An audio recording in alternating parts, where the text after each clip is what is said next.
ሰላም ጤና ይስጥልኝ። ይህ ደቡብ ሜድ ነው። ዛሬ የወይራ ዘይትና የቅርንፉድ ድብልቅ አብረን እናያለን። የወይራ ዘይትና የቅርንፉድን በመቀላቀል አስደናቂ የጤና ጠቀሜታ ያለው ኃይለኛ ተፈጥሯዊ መድኃኒት እንደሚፈጥር ያውቃሉ? ይህ ቀላል ጥምረት ለብዙ መቶ ዘመናት ህመምን ለማስታገስ፣ ኢንፌክሽኖችን ለማከም እንዲሁም ደግሞ ለፀጉር እድገት ጥቅም ላይ ውሏል።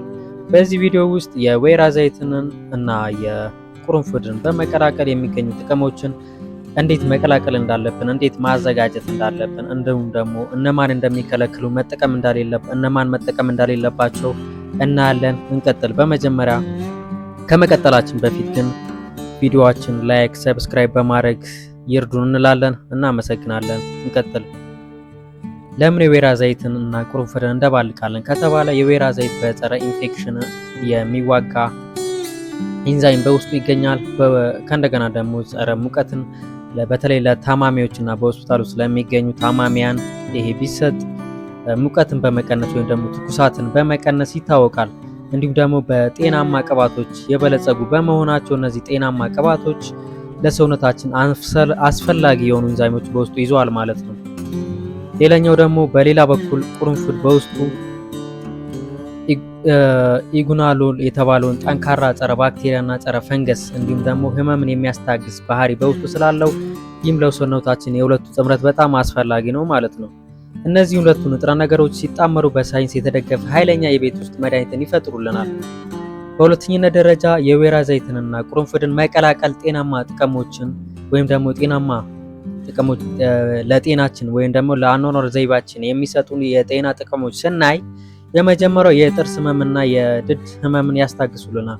እንግዲህ ቅርንፉድ ተፈጥሯዊ የማደንዘዝ ባህሪ ያለውና እንዲሁም ጸረ ባክቴሪያ ባህሪ ያለው ሲሆን የተሰማንን ህመም በማደንዘዝ እንደ ማስታገሻነት ያገለግለናል እንደማለት ነው። እንዴት መጠቀም ይቻላል ስንል የተጎዳውን ድድ ወይም ደግሞ የጥርሳችን ላይ ለ10 ወይም ለ5 ደቂቃ መያዝ እዛ ቦታ ላይ የቅርንፉዱን የሁለቱን ውህድ ማለት ነው። በሁለተኛ ደረጃ የሚሰጠን ጥቅም ስናይ የመገጣጠሚያ ደግሞ የጡንቻ ወይም ደግሞ የአጥንት የአርትራይተስ በሽታ ካለብን ይህን የሁለቱ ውህድ ለማከም ይጠቅመናል። እንዲህ ከተባለ የወይራ ዘይት በውስጡ ያለው ንጥረ ነገር እብጠትን ይቀንስልናል፣ ደግሞ ቅርንፉዱ ደግሞ ህመምን ያስታግስልናል። እንዴት መጠቀም እንደሚቻል ድብልቁን ህመሙ የሚሰማን ቦታ ላይ ምን እናደርጋለን? እናስረዋለን። አስረን ለ10 ለ15 ደቂቃ ማቆየት። በሶስተኛነት ደረጃ የፀጉር እድገትና የራስ ቅልን ጤንነት ይጠብቅልናል። እንዴት ከተባለ እንደ ማንኛውም ዘይት የሁለቱን ድብልቅ መቀባት ማለት ነው። የራስ ቅላችን ወይም ደግሞ ፀጉራችንን መቀባት፣ ይህም ለ30 ወይም ደግሞ ከ30 ሰከንድ እስከ 30 ደቂቃ ድረስ እዛ ቦታ ላይ ማቆየት አስፈላጊ ነው ማለት ነው።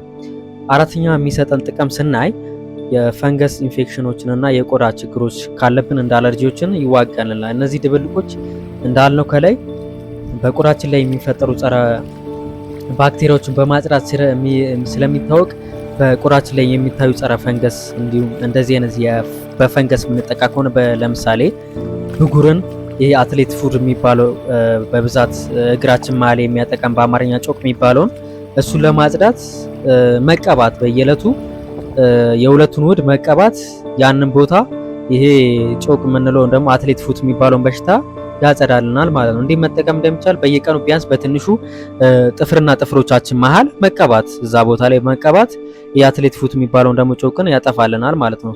አምስተኛ ጥቅም የምግብ መፈጨት ጤናን ያግዝልናል። ደግሞ የምግብ መፈጨት ችግር ካለብን ጨጓራችን ምግብ ማይፈጭልን ከሆነ የማስገሳት ችግር ላለባቸው ሰዎች ይህንን ውህድ ከምግብ በፊት ቢያንስ 1 ማንኪያ መዋጡ ትልቅ ጥቅም ይሰጣል፣ ትልቅ እፎይታ ይሰጣል እንደማለት ነው። እንዴት ከተባለ የሆድ እብጠትን ይቀንስልናል፣ የምግብ አለመፈጨትን ይቀንስልናል።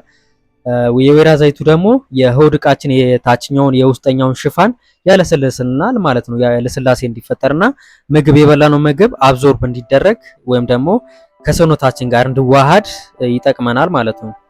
በሶስተኛ ደረጃ የወይራ ዘይትና የቅርንፉድን እንዴት እንደባልቀ ከተባለ ለምሳሌ 1/2 ኩባያ ይሄ ንጹህ የወይራ ዘይቱን እናዘጋጃለን። ከእንደገና ደግሞ 2 ሾርባ የተፈጨ ቅርንፉድ እናዘጋጃለን። አዘጋጃጀቱ ምን ይመስላል ከተባለ የመጀመሪያው የወይራ ዘይቱን እናፈላለን። የወይራ ዘይቱን ካፈላን በኋላ 2 ማንኪያ የተፈጨ ቁርንፉድ የፈላው ያፈላነው ንጹህ የወይራ ዘይት ላይ እንጨምራለን ማለት ነው። ምን ያህል ደቂቃ እናፍላ ከተባለ ከ10 እስከ 15 ደቂቃ ማፍላት እና ካፈላን በኋላ ማቀዝቀዝ። ካቀዘቀዘን በኋላ ምን እናደርገዋለን? በንጹህ ጨርቅ እናጠለዋለን ማለት ነው። ካጠለልን በኋላ በንጹህ ዕቃ ክዳን ባለው ንጹህ ዕቃ በፈለግን ጊዜ እንድንጠቀም ተፈላጊ በሆነ ጊዜ እንድንጠቀም በክዳን ባለው ንጹህ ዕቃ እናስቀምጠዋለን ማለት ነው።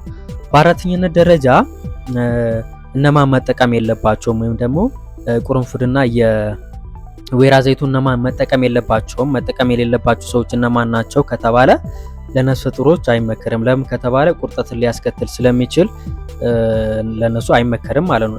ከእንደገና ደግሞ ደም መፍሰስ ችግር ላለባቸው ሰዎች አይመከርም። ለምን ከተባለ የደም ምን ያደርጋል? ደሙን ሊያደርቅ ወይም ደግሞ ሊቀንስ ስለሚችል ማለት ነው።